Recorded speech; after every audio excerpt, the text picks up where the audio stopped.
The Future Sport Podcast is brought to you by 3Advance, developers of sports tech apps that are AI-powered and UX-focused.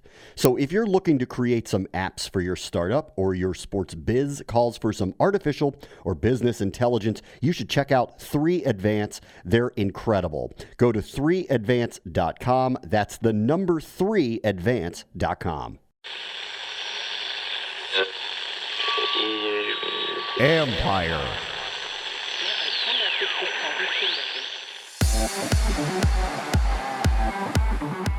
When it comes to content creation, Fox has to live up to Super in Super Bowl. Not just for streaming, not just for video content, increased over the last 3 years to the tune of double digits. So it's a little bit of both. I feel like with TikTok, the world keeps getting shorter, and with Twitch, the world keeps getting longer. So I think that fans' interests are diverting a little bit.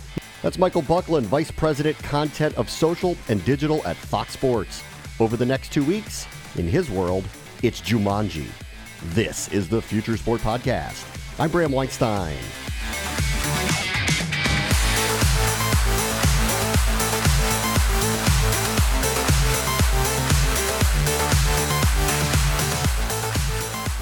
The Chiefs and 49ers are taking their talents to South Beach, and Fox is ready for the big show, or shows. These days, it isn't just people crowding around TVs to watch the biggest American sporting event on earth. And Michael Bucklin's going to take us through building a giant content catalog around the biggest game of the year. As for the future of content, who are you betting on winning the consumers? Corey Leff runs the popular site John Wall Street, and he'll give you a trader mentality to this era of sports. But first, the future is now.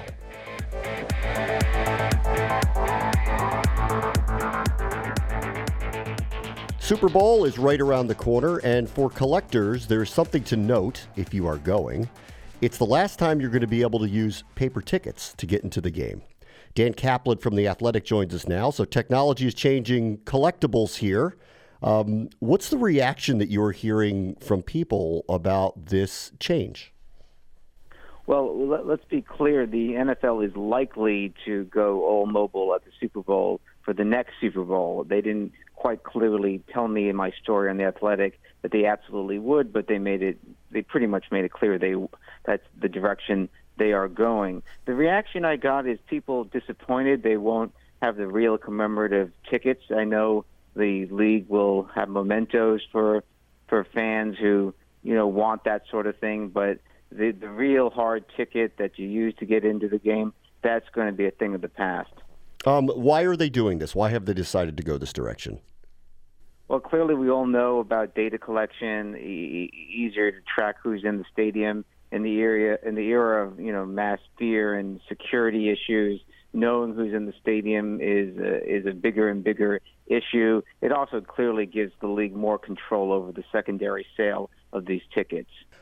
So do you anticipate that this is something that's going to become commonplace throughout the NFL, or is this just because of this wide-scale event? No, the NFL has a big push to go all mobile. 10 of their teams this past season, were all mobile. They expect 6 more to join those ranks in the upcoming season, so that would be half of the NFL. The other 16 doesn't mean they're not doing mobile, just means that they offer a paper ticket option. So the league is really pushing for an all mobile solution for all of its teams. Let's talk about the benefits for the league for a moment, and you kind of mentioned it, which is data collection. Can you get a sense of what they think the opportunity is by going in this direction technologically? Well, they told me they got 1 million new names over the last season, data names. These are people who had tickets transferred to them, or maybe people who had tickets transferred to them from people who had tickets transferred to them, if you get my drift. It was transferred 3 different times. So these were people that previously might have had a hard ticket or bought a ticket on a secondary site not affiliated with the NFL. Now the NFL knows who has that ticket. And so that was 1 million new names they put in their database, and they can promote to, market to, send promotions to. So that's a big win for the NFL. But don't discount the security issue. Again, mass fear, terrorism fears, knowing who's in your stadium. The league told me This year, they need 30% of the fans sitting in the stadiums. That's up from 15% the year before. It's a brave new world. For me, the old person, I like the ticket. I want them to send me something. I hope that in the end they figure out a way to send me something that commemorates attending something like that. They'll send you something. We'll have to see if it's the same quality paper stock of the one you have now. But they'll send something. It's just not the same as having the ticket that actually got you into the event. Dan Kaplan's watching it for The Athletic. Thanks so much, Dan. All right, thank you. Up next, Michael Bucklin from Fox Sports as the digital side arms itself with a mountain of Super Bowl content. This is the Future Sport Podcast.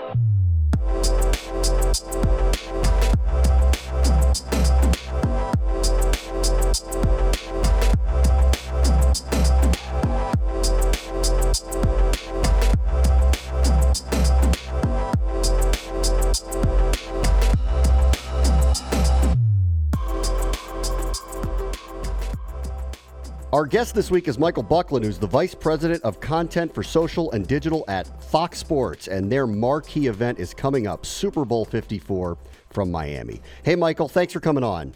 Yeah, thanks for having me. You may not know the answer to this, or maybe you do. How much content do you guys produce for an event like the Super Bowl?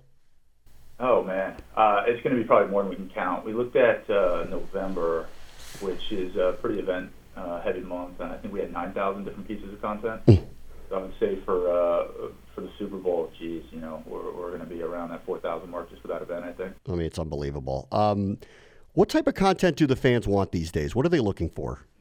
That's a good question. I think that they're looking for content that they want to interact with. So content that is going to, cause them some sort of reaction, whether they just learn something, whether something just made them happy, whether it surprises and delights them or informs them, or something that they can then share with their friends as a way of showing their fandom. If you like LSU and you're not sharing, Joe Burrow smoking that cigar after the game, and you're not really an LSU fan, I don't think. So I also think they like live content.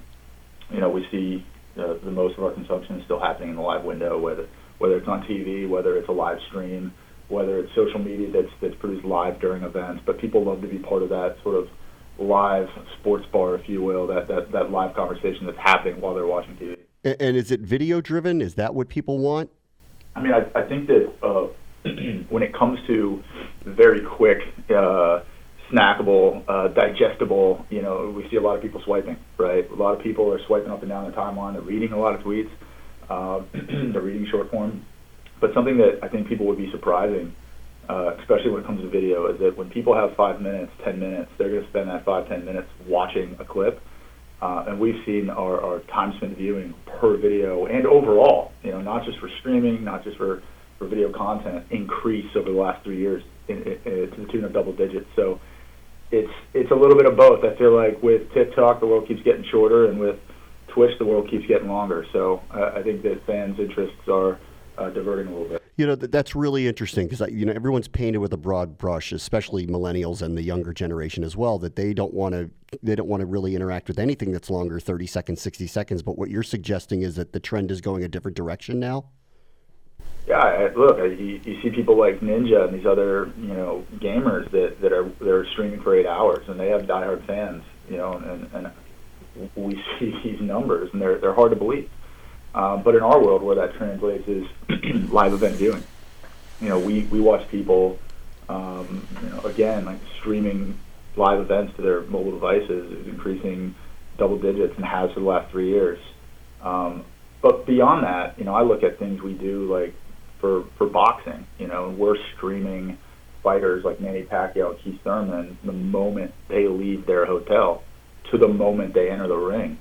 And we're seeing people, that's a 4.5 hour stream, we're seeing people stick with us for 2.5 hours. Huh. That's amazing.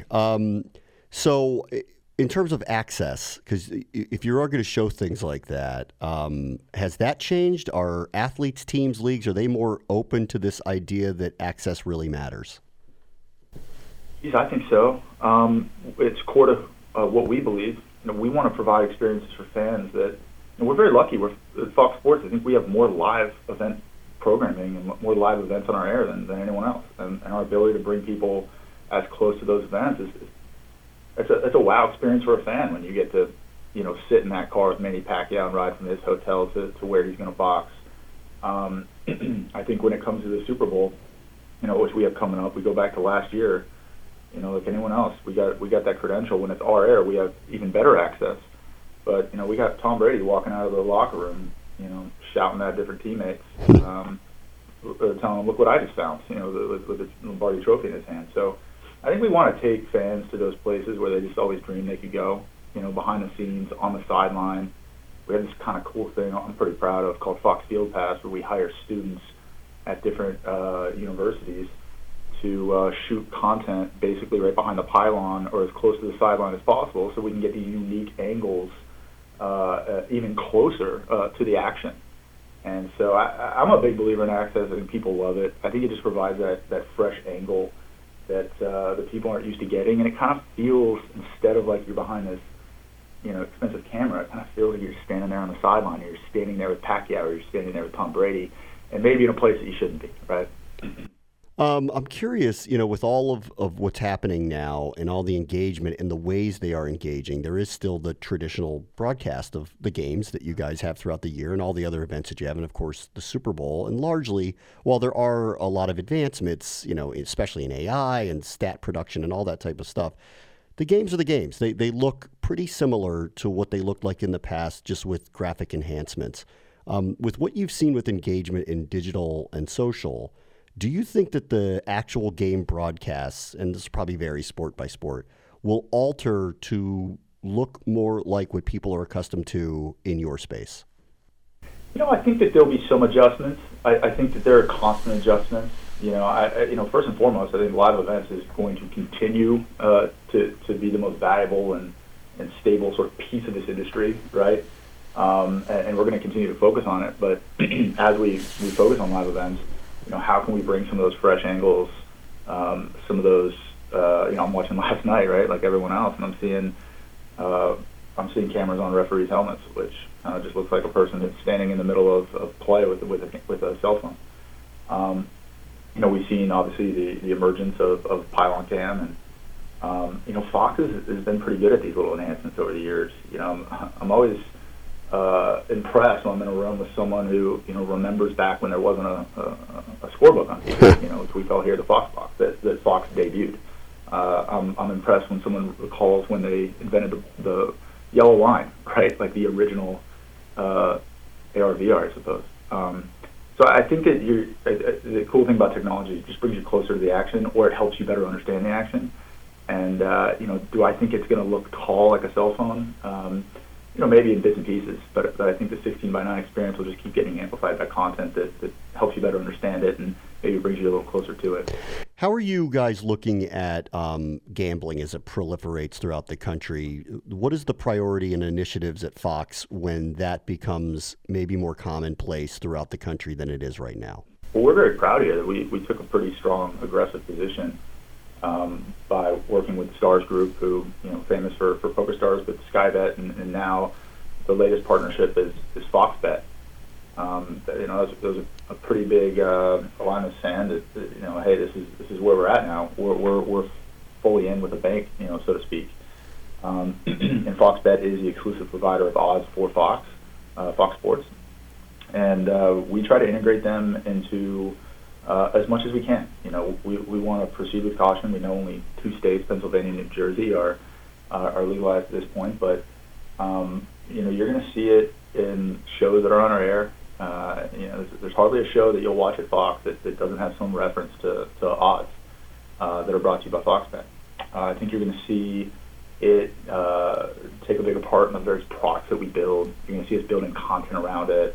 In addition to the Fox Bet app, we have the Fox Sports Super 6, which is essentially a 6-bet parlay that for the casual invested fan that's not ready to put money in or isn't in a legalized state. Like, it's a nice free way to play.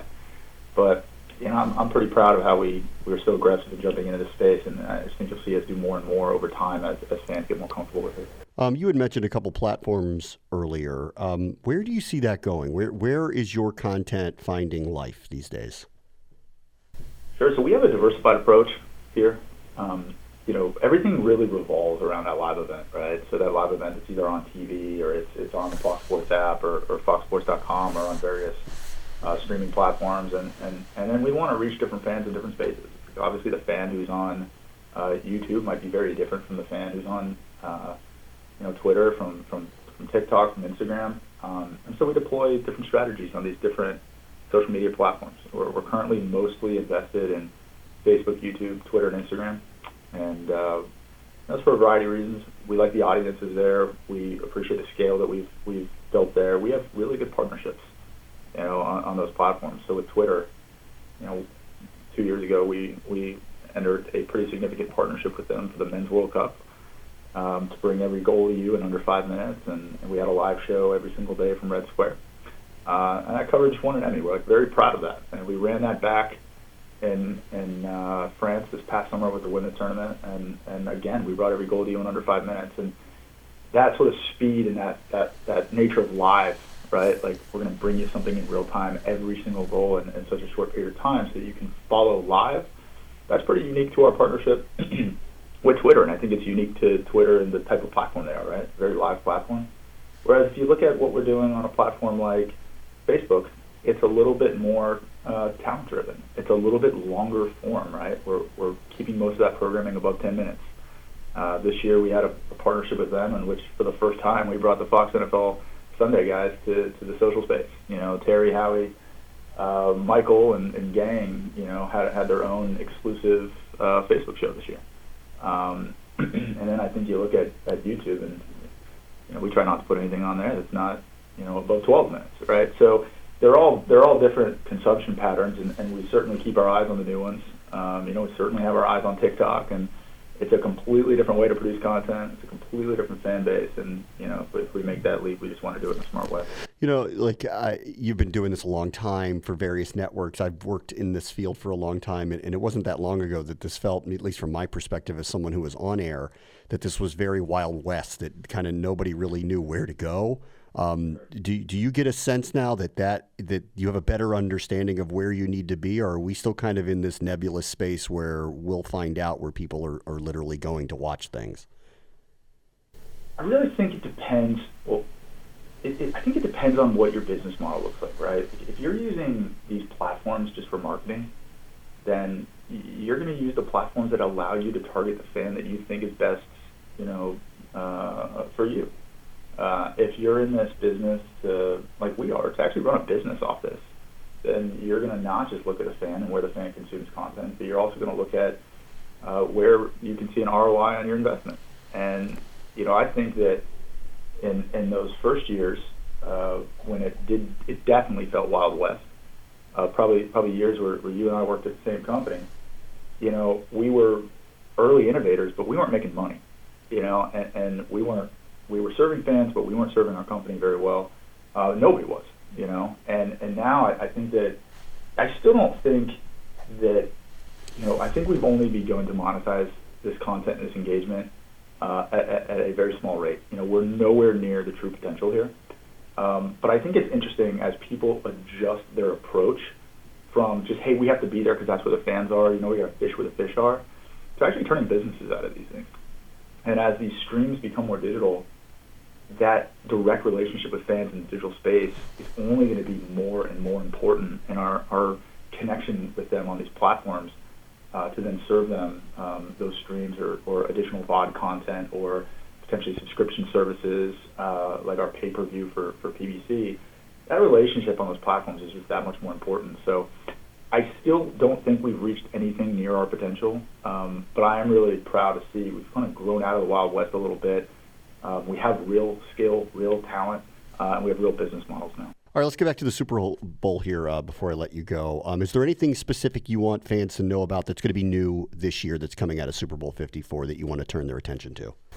I think that Super Bowl is the biggest event of the year. It's the biggest event, not just in sports. It's the biggest event that happens. And there's going to be 100+ million people paying attention. And as something we do at Fox is we like to produce big events, and we like to make those events even bigger. And I think that's what you're going to see us do. I think you're going to see us bring a village to Miami. I think you're going to see us with the biggest, boldest, most amazing set on the beach. I think that you're going to see us have a big, bold presence at Radio Row. I think you're going to see, we're rolling out something I'm pretty proud of, the Party Patrol, which is essentially an ENG crew that's going to be attending all the different events in Miami. You're going to have another crew that's roaming, that's looking for access with the athletes that are actually playing the game. And we're going to prepare for every possible situation once that game starts. We'll have plans for every possible, MVP scenario, every statistical milestone and accomplishment. You're going to see us have plans for every possible result. And so I think that more than anything, you're going to see Fox make this thing much bigger and cover it from every single angle, and make the Super Bowl even bigger. All right, last thing for you. I want you to settle an age-old, we'll see if it's fact or myth, because this is one of those things that gets talked about in sports forever, and I'm curious, since you are in this position to answer this question, if you will answer it honestly. Let's find out. Does it matter who the teams are that play in an event this big? Market size, brand name, etc. Does it matter? Well, look, I'm not a ratings expert on TV. I can tell you how it's going to affect us in the digital space. Yeah. I do think in some way it matters. We are very eager to see a Packers Chiefs or perhaps a Niners Chiefs. But I think star power is probably as big of a part in that. And I will approach it, I'm sorry not to be able to answer your TV version of this question, but from a digital perspective, there are some fan bases that are significantly more engaged than other fan bases. If you ever do anything around the Browns in the digital space, you'll learn that very quick. Michael Bucklin is the Vice President of Content for Social and Digital at Fox Sports. Thank you, Michael. All right, Brian. Thanks, man. Up next, the modern era has turned the business of sports into a stock market. Corey Leff from John Wall Street looks for winners. This is the Future Sport Podcast.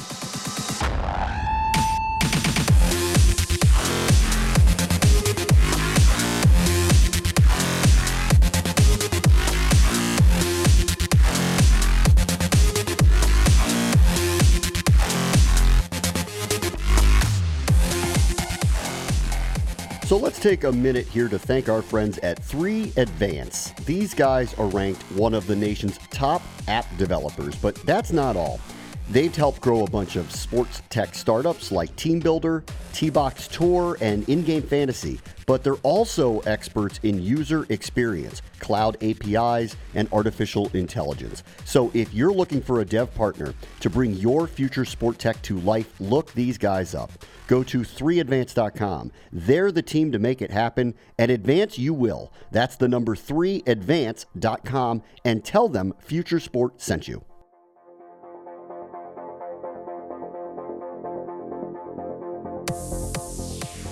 Our guest this week is Corey Leff, who founded the newsletter John Wall Street that has just become part of the Sports Illustrated vertical. It covers the sports industry and the sports business industry as well.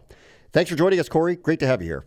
Appreciate it. Thanks for having me. What was the purpose behind starting this? What got you into it?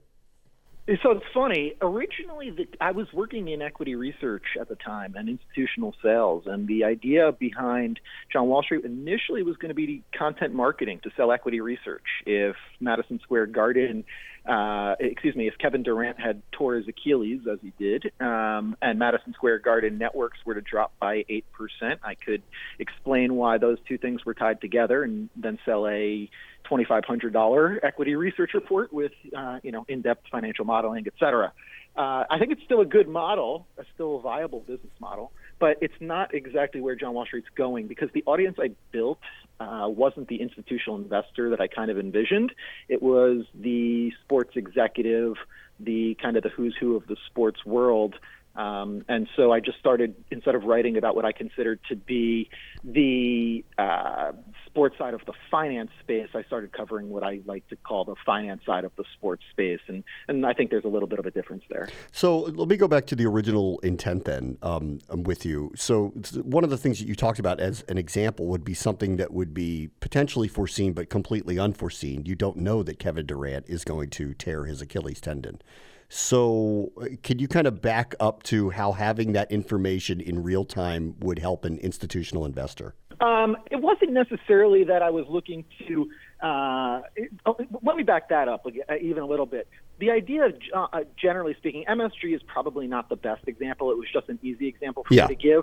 A lot of the sports-related equities are undercovered by the street, and that's either because they're not big enough, they don't trade enough, et cetera. So I thought there was an opportunity to cover names that were not getting a lot of regular news coverage on the street, and kind of just put them into some context as to what was going on. And then it developed into what it is now. And can you kind of take us through how you saw that development occur? Yeah.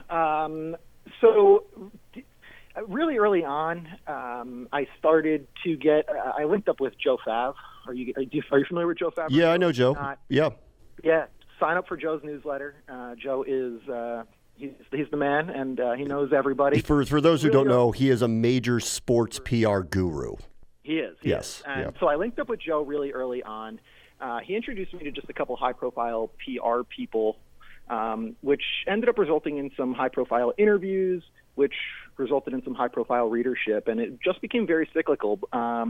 Important people started to read, which gave me access to important people and insight into timely and topical stories, which allowed me to put out better content, which resulted in better people reading, more influential people, and like I said, it's kind of snowballed from there. Let's talk about the business of sports in general. Can you give an overview of where we are? Is it good? Is it flatlined? What is the business of sports right now? The business of sports right now is super exciting, and no, absolutely is not flatlined. Between the rise of OTT, which is and all of these other media platforms, which are going to continue to grow the value of media rights, the influx of legalized gambling and all the money pouring into that space, sports tech, as you had mentioned early, just before we jumped on the call, and all the private equity money that's rolling into that space. So, no, I certainly this is a really exciting time for sports business, and it's probably one of the reasons why John Wall Street has worked. Teams are now selling for $2 billion. These are, large corporations. Maybe 20 years ago, these same teams were selling for $200 million. Yeah. It's a drastic difference in the business of sports. I want to focus in on some of the tech stuff with you in a moment, but let me touch on some of those other topics there. Media rights is an interesting dynamic with the fractured universe that we're in. Where do you see it going? Do you believe that the major rights will remain in linear television, or do you foresee in the near future that altering? No, I think media rights, most of the money is still going to come from television. Television is still driving this thing. The TV networks still need these rights to keep people as subscribers. And I don't think that the technology is there. The NFL has talked about this. The technology isn't there to handle 25 million streamers concurrently at 4:00 on Sunday. So the NFL isn't going to, exclusive digital, anytime soon, and I don't think any other league is either. And I should clarify that. Yeah. When I say exclusive, I mean, on a large package. Sure, there may be some, small, cutouts that are given to a digital network, but generally speaking, that 1 o'clock or 4:00 game on Sunday is not going to a digital player. And so, we're looking at things like Google and Amazon and all these players that might come into this at some point and take over these types of rights. And you had mentioned OTTs as well. And I wonder if you see the direction going that each league is going to have their own, that each team may have their own, that conferences may have their own. Where do you see all of that heading right now? That's a really good question. I think it's pretty unclear. I certainly don't think that teams are going to all have their own, control all of their own media rights. Certainly not at the NFL. Obviously, in baseball teams are going to get their local media rights back. So it's going to be, we're going to see a kind of a mix. What teams are able to go direct, what leagues are able to go direct. But generally speaking, I do think that just about every team will eventually have some semblance of an over-the-top product, just because there's a demand for this kind of content. And you're starting to see it in Europe. I want to say it's like Manchester United. You can pay like $2.99 a month or something nominal and get behind the scenes exclusive content. You can get interviews and that kind of stuff. And it's not live game footage. I think you may get some replays and so forth. But the idea is that if you're a Manchester United fanatic and you can't get enough, there's another avenue for you. Yeah, I mean, listen, if they just got a fraction of their fan base to sign up for what would be a nominal fee, they're easily covering whatever it is, and their messaging can be controlled. No doubt. It's a no-brainer. You're starting to see it, like I said, in Europe, and we'll see that here in short order. Let's get into some of the tech stuff. Where do you see most of the investment going? Where are teams most interested in tech? That's a good question. Teams, I don't know that it's team driven. It's investor driven. Okay. I don't think that teams are really, I would say that most of the stuff is in like the gambling space. Obviously, a lot of gambling tech related. You're seeing a lot of performance related, like wearable related type stuff. But to be honest with you, like I said, I think everybody's looking for the next unicorn, and I'm not sure that there is a unicorn in sports tech. And I'm concerned that the returns aren't going to be there for all the money that's being poured into that space. Are you talking about gambling or other spaces? Because I'm with you if you're talking about gambling. I think generally speaking, just the whole thing. There is no Uber in the sports tech space. Yeah. I thought that one might be, I'll see if you agree with this, I thought that one might be virtual reality with the opportunity to place you in arenas in certain spaces and give you different viewpoints, but that has not materialized yet. Yeah, no, I was never a real believer on virtual reality. I don't get it. It's certainly not viable if you have to wear some sort of headset. Again, I don't think the technology is there. Maybe, in concept, that sounds great to be able to have an in-arena, view. But even I had recently seen something that Major League Baseball put out that was pretty cool. It was just on a trial basis, but basically it was a field level view, a 360 degree or 180 degree, field level view of a playoff game. And it was a cool look. You felt like you were in the ballpark, but I'm not sure that I want to watch a whole baseball broadcast. That. And I think that's part of the problem too. There's a novelty effect. I'm not sure that it's replacing the standard broadcast. Yeah, I would say that the only Uber that's happened in sports in the last 30 years is fantasy. Would you agree with that? Fantasy has obviously been huge. In terms of technologies, you can talk about things like, the first down line and such that's changed the viewing experience. But I would agree with that.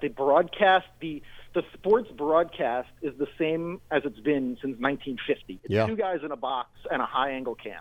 There has been very, very little, if any, progress in that space. And I think that's why people are excited about these alternative broadcasts and such, because it's just people are ready for something different.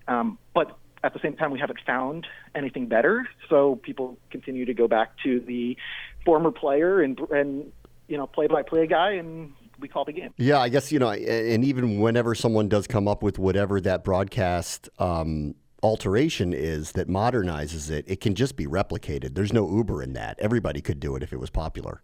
Absolutely. I love those coaches' rooms, but there's nothing proprietary about them. So you guys joined Sports Illustrated. Can you talk about the decision to take John Wall Street there? Yeah. Honestly, it was, for me, always the goal to find a larger outlet to put John Wall Street under that had infrastructure that would allow me to build this thing out. I did not want to take on capital. That was never the idea. I was never looking to raise, I was never looking to take on an investment and build out a sales team. I wanted to go somewhere where all that was in place, where there was a larger brand that I could, kind of capitalize on. And Sports Illustrated is a great landing spot for me. I'm really excited about it. All right, I'll let you go with this. What does John Wall think of John Wall Street? I'm not sure that John Wall knows about John Wall Street, but I will find out for certain on Monday, because I am going down as a guest of the Leonces to the Capitals game, and I will go to Wizards shoot around in the morning, and I will find out if John Wall is aware of John Wall Street and what he's. Hopefully he doesn't want a piece of it now. Maybe it was better off he didn't know. Well, if he's willing to promote it a little bit, I'm happy to bring him in. You probably shouldn't have told him that either. Corey Leff, who is the founder of John Wall Street, it's an interesting newsletter, and of course is going to expand now as he's part of the SI family. Thank you so much for joining us, Corey. Appreciate it, Bram. Have a good one. That will do it for us this week. As always, the future is now. This is the Future Sport Podcast. I'm Bram Weinstein. The Future Sport Podcast is brought to you by 3Advance, developers of sports tech apps that are AI-powered and UX-focused. So if you're looking to create some apps for your startup or your sports biz calls for some artificial or business intelligence, you should check out 3Advance. They're incredible. Go to 3advance.com. That's the number 3advance.com.